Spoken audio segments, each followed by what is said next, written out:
Good afternoon, morning, evening, whatever it is when you're watching this video. I'm Larry the Garden Fairy, and this is my first video that I'm posting on my brand new YouTube channel under the same name, Larry the Garden Fairy. Coming to you from Zone 4B, Duluth, Minnesota. And the first project that I'm going to do for you is one that I would probably take on yourselves if you want to get into gardening, but want to alleviate the cost of fertilizing and keeping a healthy soil. So what we're going to do today is make a worm casting bin. And what that is, it's a bin that you throw all of your compostable food, no onion, no citrus rind.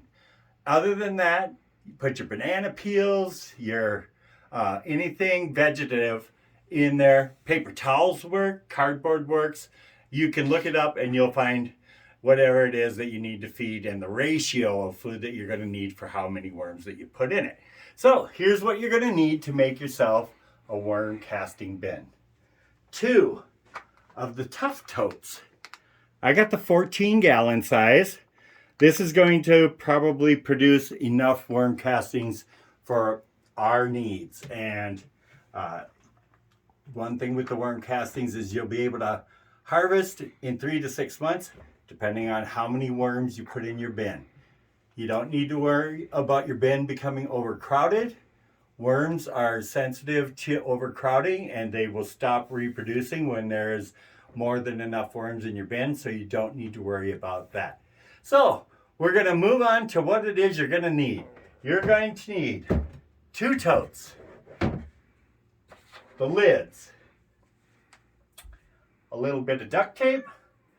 I like yellow. Coconut coir. If you've never heard of it, it's going to come in a solid block. This is 1/4 of the block. I've used 3/4 of it. It is it takes a lot to break one of these bricks up. I actually used a saw to cut it in half. I ordered my worms from Uncle Jim's Worm Farm, and they came in like 2 days. So that's why this is impromptu. I'm not set up where you're normally going to find my videos. This was just, they arrived, so I had to get this done. I had everything here, but I was thinking I had 2 more days before they were going to get here. So this is on the fly, you guys. So you need your worms, your coconut coir, little bit of duct tape, a porous material. This is like a screen material here. That's all it is. You need rocks. And these are going to go, you want something a little bit, on the medium size for rocks. You don't want pebbles. You need a little bit of, a little bit more size. Whew. Now to rehydrate your coconut coir. This is 3/4 of a block. I originally started with half of a block, and I put about 3.5 to 4 gallons of water in it, finding out that that was a bit too much. So with the 14-gallon bins that we have, half of one of those blocks are going to be enough to fill that bin. That cost $11.98. The worms are the most expensive part of this. It was $69 for worms. So that's the most important or biggest expenditure you're going to have. But once you do it, unless you kill your bin by not keep checking on it and feeding them, you're never going to have to replace them.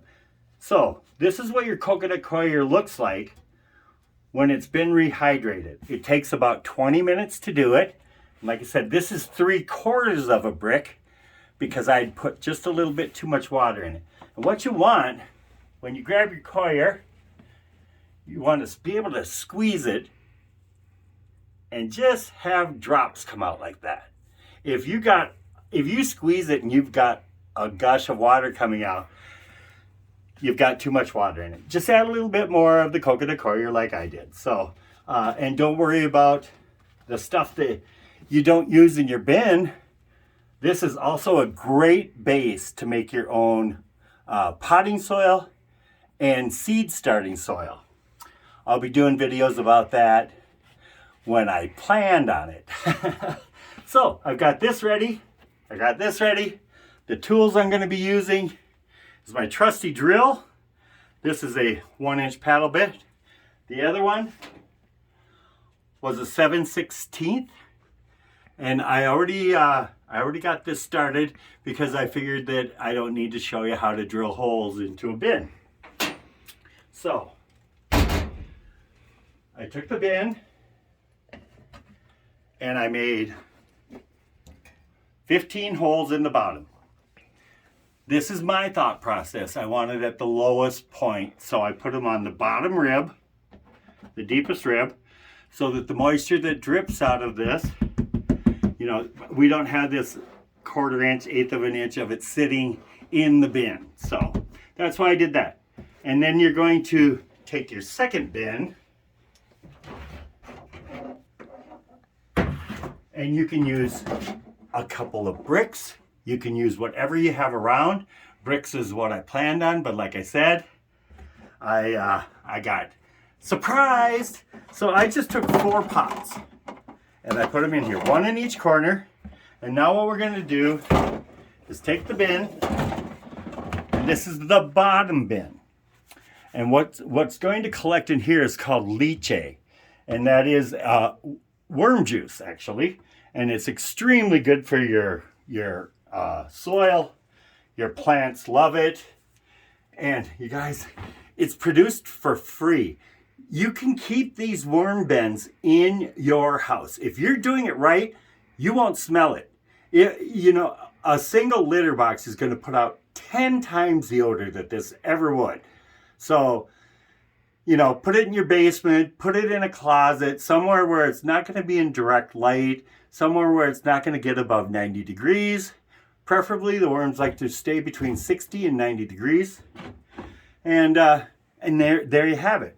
So what we're going to do now, I have a 1-inch paddle right here, and we're going to be instilling a spigot at the base here, so that as you are harvesting your worm castings and the leachate, and you take the top bin out, and you take a garden hose and just spray the sides down, open up the spigot and collect it, and use it. When you collect these things, you want to use them as quickly as you can. You can keep worm castings, the actual product that's going to come out of the inside of it, for up to a year if you keep it in a cool, dry place with moist newspaper. But however, the leachate that's going to come out, use it as quickly as you can. Use it on your house plants, use it on your garden plants. It's not like a fertilizer. You will not burn the roots. You're going to be just fine. So we're going to just take and drill the hole here, and you want to put it as close to the bottom as you can and get it started. And nice and easy. There we go. That was nice and easy, wasn't it? And then what I've done here, if you'll notice, I've taken our pipe thread tape and I've wrapped it up by the head of it, by the hex nut, just to create a tighter seal. So I'm actually going to add a piece to show you what I mean. It's just a flimsy white tape. If you haven't seen it, any hardware store is going to have it. Anyone in Home Depot or Menards is going to be able to tell you where to find it.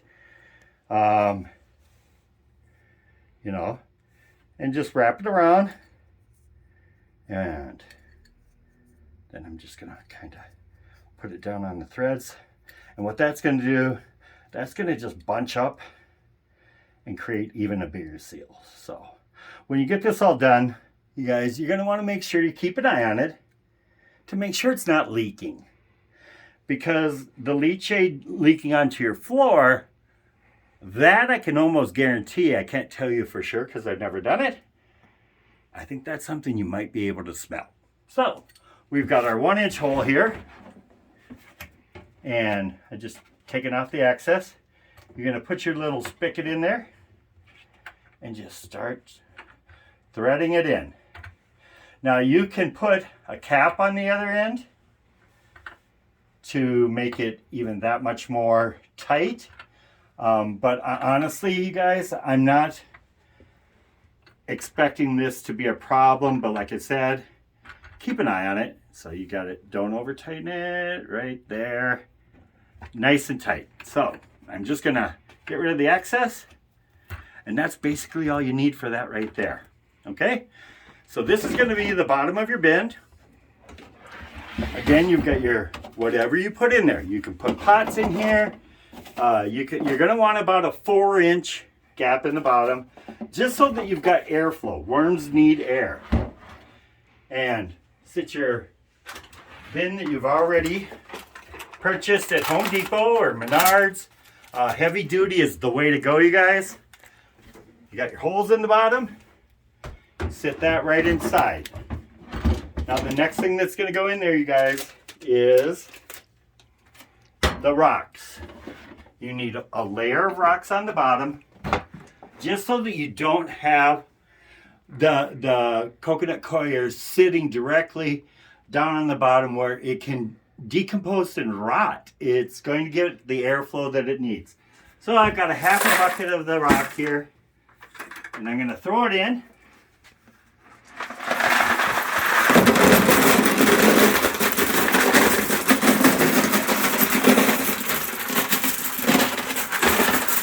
And what I have in here is about 1 inch in the bottom, maybe a hair more. And that's going to be just a nice little drainage area, so you won't have to worry about things. Next, you're going to take your screen. The guy I learned this from actually used a bathtub and someone's old mat from their trampoline. Talk about ingenious, huh?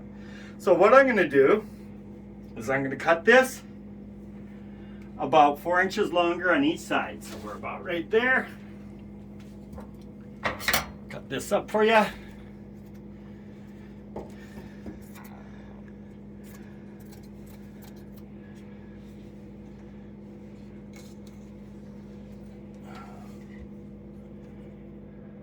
And you guys, this is my first video on the channel. And quite honestly, if you want to get serious about gardening and you want to cut down expense, this really should be the first project you do. And it's good for the environment. So what you're going to do is you're going to take your piece, lay it right over the top. Okay, you got it there. And then you just form fit it with your hands. So you got some extra on each side. Just push it down and then fold it in. Once you fold it in,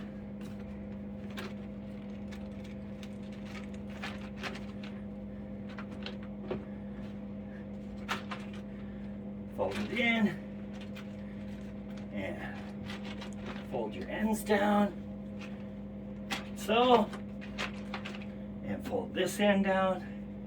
And you guys, this does not have to be perfect. Unless you end up with gay worms, they're not going to care if the edges are off, okay? So, we fold it all down. It's all put in place. You take your hands underneath the edge, pick it up like that, flip it over. All right? Now you can leave it like this if you like.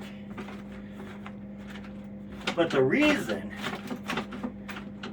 that you want to tape it in is so when you're harvesting your castings, this screen isn't moving all around on you. You want to be able to keep it in place.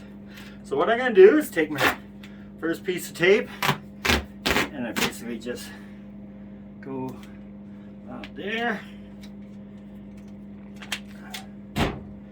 and we'll do this side.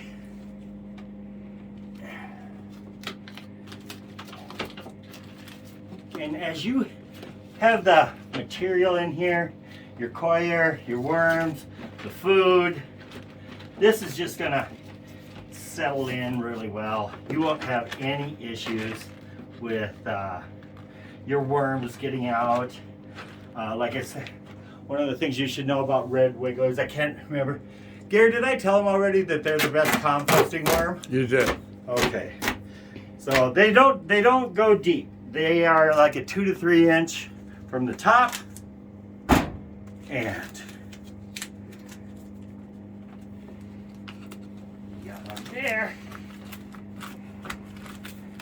And I just push the sides first, let it let go of the screen, and then push it down on the screen. Okay?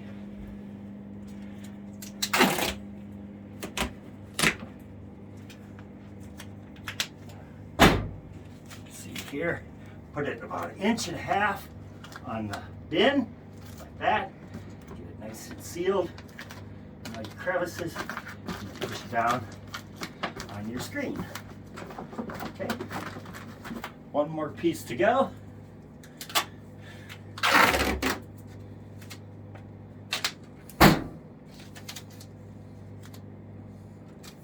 All right.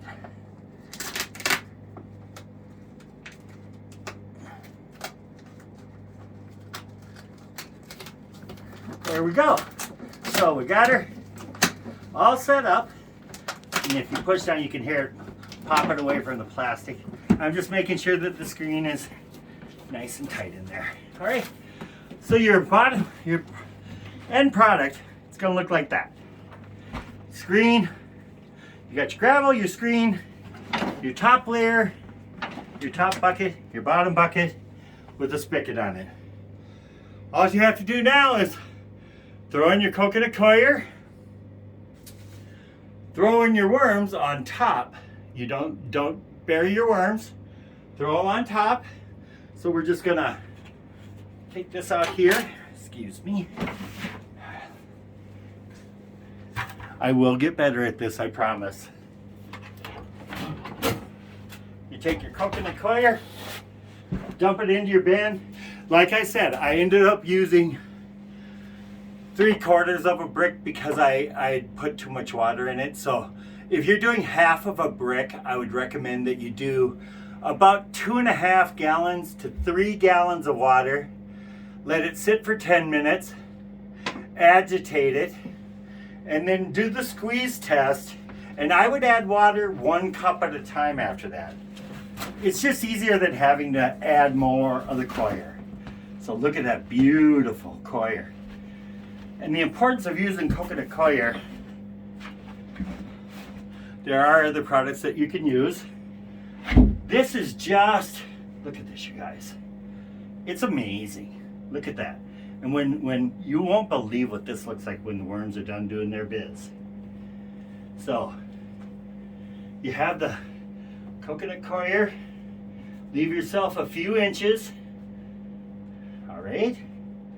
So what I'm going to do is take my worms. Now keep in mind, these just got shipped in the mail to Minnesota about an hour and a half ago. By instructions, I added 1/2 cup of water in here. Keep in mind, these root worms have not eaten in 4 days. They've been in dried peat moss for 4 days. They're stunned, so don't expect a lot of motion. I opened up the bag and I thought, oh my God, my worms are dead. But, so in the center of your bin, dump your worm castings out. Oh, look at them, you guys. Look at that. Look at that. And you guys, I spent $69 on worms. I'd already put a little banana peel in there because I didn't want to have them wait 2 more hours without eating. But look at, this is what they look like. They'll clump together. Make sure your bag's nice and empty. Don't leave any in there. All right. Uncle Jim's 4.5-star reviews. You can find them cheaper, I'm sure. But now look at these worms. There's 2,000 worms in this bag. So if you look, you can see the movement. Some of them are moving, but now these that aren't, all bunched up. You guys, they're kind of dormant. They haven't eaten. And so that's what they're gonna look like. Now tomorrow when I take a look in this bin, if they still look like that, then I need to call them and tell them that my worms arrived dead. Be really careful when you're ordering these that you're home when they get home. Guys, they can't sit out on your porch for hours in below 30-degree weather, though it'll kill them. So we got that in there. I've got food scraps upstairs that I'm going to be throwing in the top. When you put your food in, it's right at the top. And then they recommend just taking a dusting of the coir just to cover them up lightly. That's all it is. And then you can sit your food in there and watch the magic begin. Thank you for watching this video. Again, I'm Larry the Garden Fairy, and I just would like you all to remember to live life and learn. I'm so excited for my new venture and adventure, and I can't wait to show you the things that I've learned in the last 2 years of watching some amazing gardening shows. I hope to be producing cut flowers this summer, basically to cover my cost. I've sold a kayak, I've sold my golf clubs, things that I just used to really love. This is where I belong, with my hands in the dirt. So, till next time, you guys have a great day. Thank you.